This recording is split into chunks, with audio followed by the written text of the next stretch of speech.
Hey folks, Fernando doing our video for the Mars Survivalists, and as the title says, no, this is no clickbait, the world is literally an enormous big fat lie. Let me get to this in a minute. Before I go on, I want to thank Hanseg, who's the latest user of the referral code for Star Citizen, which is the game I've been enjoying the crap out of lately. No, this is not a paid promotion. I'm actually really enjoying it, and I want to get out as many people playing it as possible. So in case you don't know anything about Star Citizen, it's a space simulator, still in alpha, but it's very incredible what they achieved so far. Yes, flying spaceships, interiors on the inside. Every one of these ships has an amazing interior that you can even beds and sleeping and so on. The surfaces of the planets are improving by the day. These are some of the latest developments. Anyway, really enjoying it. If you want to start playing Star Citizen, use a referral code that I'll leave below. That's going to be giving you a couple things. First of all, it's going to be giving you 5,000 extra bucks of in-game money so as to start playing, which is always nice.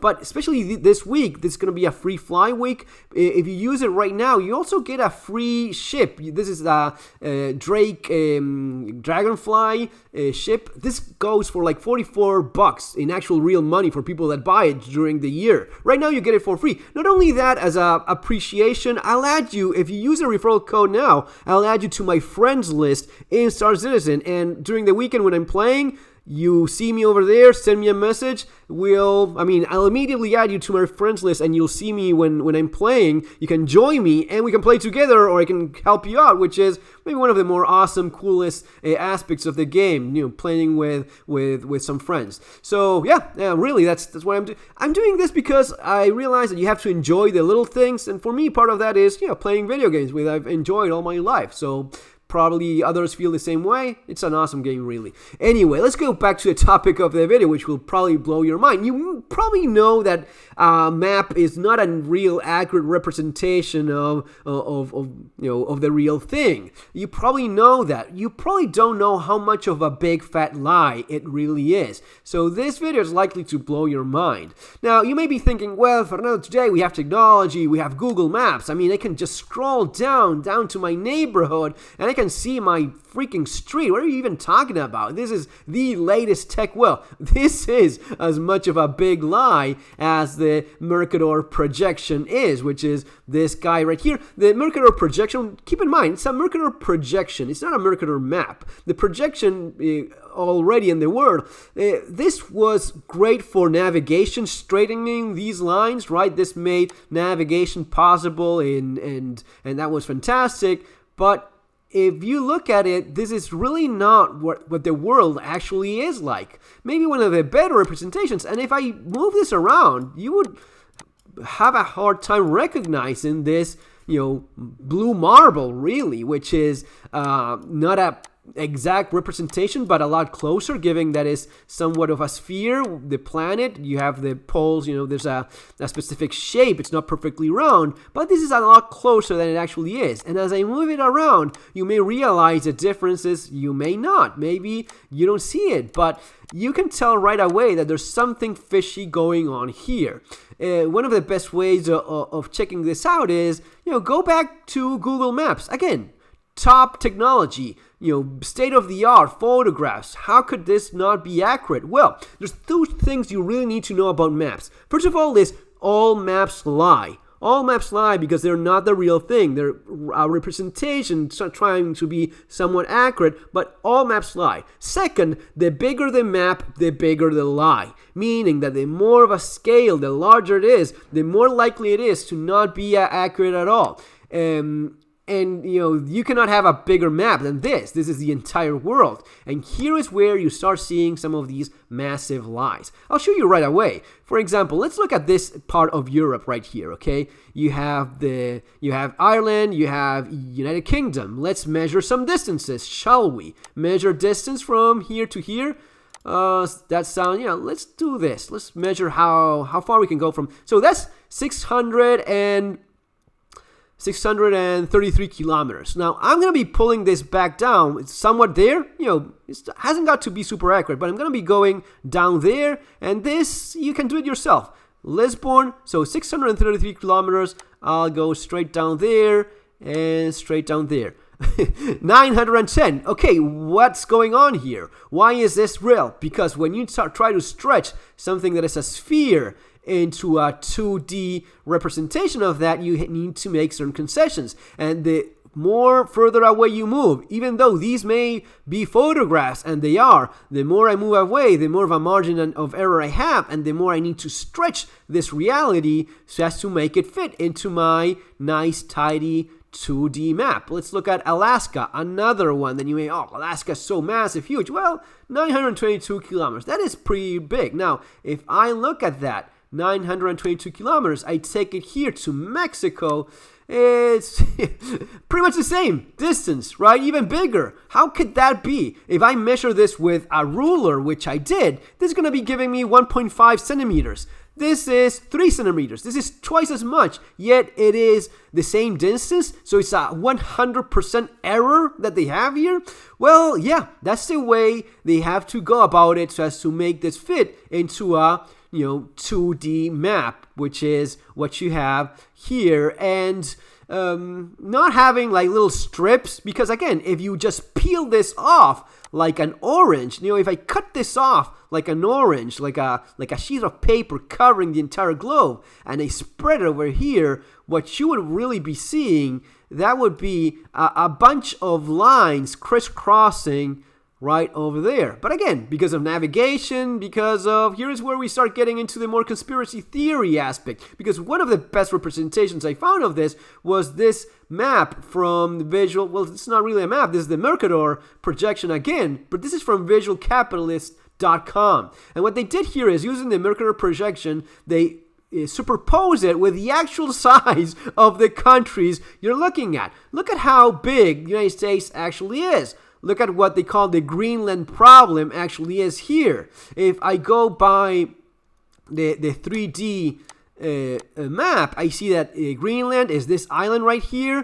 This is the continent of Africa, much bigger. This is South America, clearly bigger than this. Yet if I go to Google Maps, damn, this is huge. I mean, this even looks bigger than South America. Yet the actual landmass of Greenland, I have it right here, this is 2.1 million square kilometers. 2.1 million square kilometers. You know how big South America is? South America is 17.8 million square kilometers. A lot bigger. Africa, 30 million square kilometers. Yet here it looks to be the exact same thing in size. Now, when you go back to this, you realize a few things. Why is it that we're still using something that's really not accurate, even though today we do have maps that show the real size of things?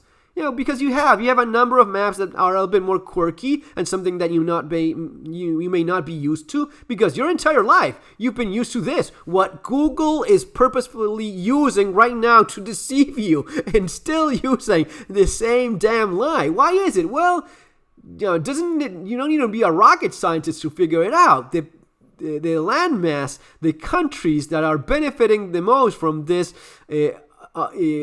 unrealistic projection happen to be the countries that at one time or another ruled the world. You have United Kingdom, which you may be, Great Britain, powerful islands on the north of Europe. Well, they're really tiny. They're really not all that big when you really understand how much smaller they actually are.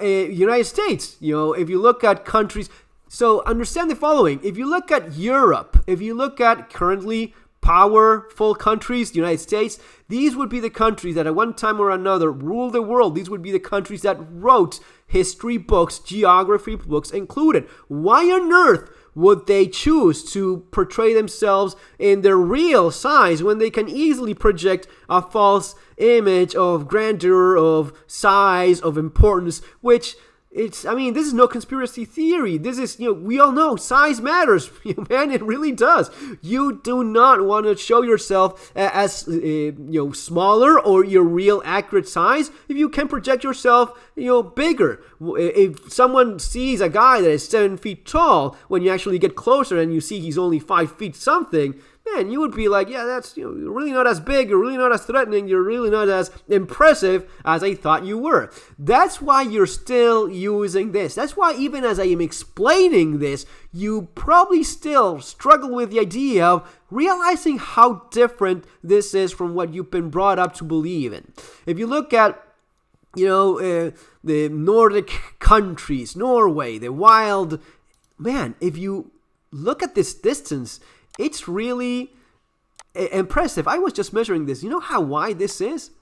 this is about 100 and something kilometers. This is really not all that big. You can just do this across in an hour. If you stretch this a little bit more, you can do this in a little bit longer. But these are really smaller than they actually seem. This is the real size of these things. You have to look up in Wikipedia to actually understand also the square, the surface that each of these countries have.